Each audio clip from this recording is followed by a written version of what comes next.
Le Congo se veut champion dans la protection de l'environnement. Pourtant, Brazzaville et Pointe-Noire baignent dans une insalubrité inquiétante qui peut devenir des foyers de maladies. Comment expliquez-vous ce contraste entre vos engagements écologiques et la réalité sur le terrain? Vous posez également une autre question sur l'assainissement. Nous sommes le ministère qui porte de façon transversale ce que l'on appelle le cadre juridique et le cadre réglementaire institutionnel. Mais vous devez déjà saluer l'initiative du président de la République d'avoir créé un ministère plein. Parce que le ministère de l'Environnement est celui qui donne le cadre de façon globale, transversale, sur l'ensemble des secteurs concernés par ce mastodonte aujourd'hui planétaire qui est l'environnement, mais également ce triptyque qui est le développement durable, économie, sociale et environnement. Nous sommes heureux aujourd'hui au sein du gouvernement de cette création et de l'arrivée d'un ministère, un portefeuille plein sur les questions d'assainissement, du cadre de vie, donc de la gestion de nos déchets, qui ont un impact direct sur nos problèmes de santé, sans compter qu'il y a également des zoonoses. Lorsque l'on parle de corona, de certaines maladies que vous connaissez, c'est simplement lorsque nous bousculons l'homme dans l'habitat de cette autre biodiversité qui est cette faune aujourd'hui, qu'il y a des zoonoses.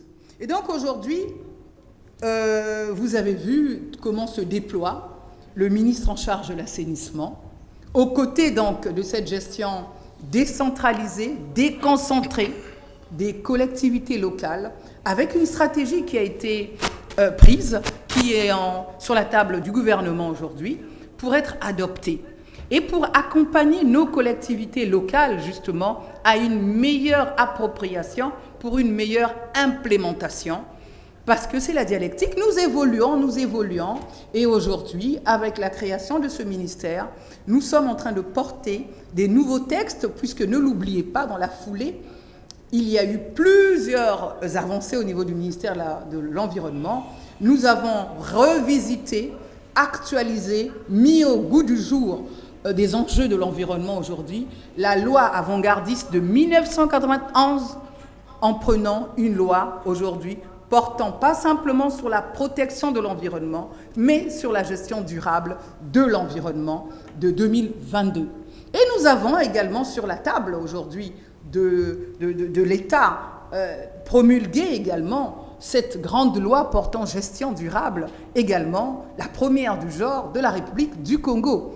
Et nous avons maintenant le dernier né qui arrive, ce mastodonte de la mise en œuvre avec ses agents assermentés, dont nous avons commencé déjà à parfaire et à porter la formation. Pourtant, la loi ne vient que d'être promulguée il y a moins de 15 jours de cela, l'Agence nationale de l'environnement, qui rend donc irréversible toutes donc, les avancées en matière d'environnement, de développement durable. Et aujourd'hui, nous avons signé, donc l'État, en l'occurrence mon collègue et toutes les parties prenantes, avons donc signé ce nouvel accord. Mais qu'est-ce qui s'y passe ? Il faut que nous puissions nous le dire tout simplement. L'assainissement n'est pas qu'une question de l'État, mais c'est une question qui concerne tout le monde. Est-ce qu'il est normal que nous balayons, nous mettons tout à l'égout, tout à la rue ? Moi, souvent, il m'arrive d'être derrière nos propres bus. Il y a des gens qui mangent des bananes, qui jettent, au travers des hublots, qui jettent tous les détritus. Il faut également que nous ayons une démarche citoyenne de notre propre cadre de vie. Aujourd'hui, vous parlez là, dans la deuxième question, de la mise à mal de l'autorité de l'État. Mais qui est derrière l'autorité de l'État si ce n'est nous-mêmes ?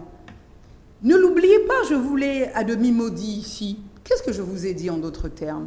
L'État est un régulateur qui porte les ministres. Sur le plan stratégique, nous portons la régulation institutionnelle, nous donnons le cadre réglementaire.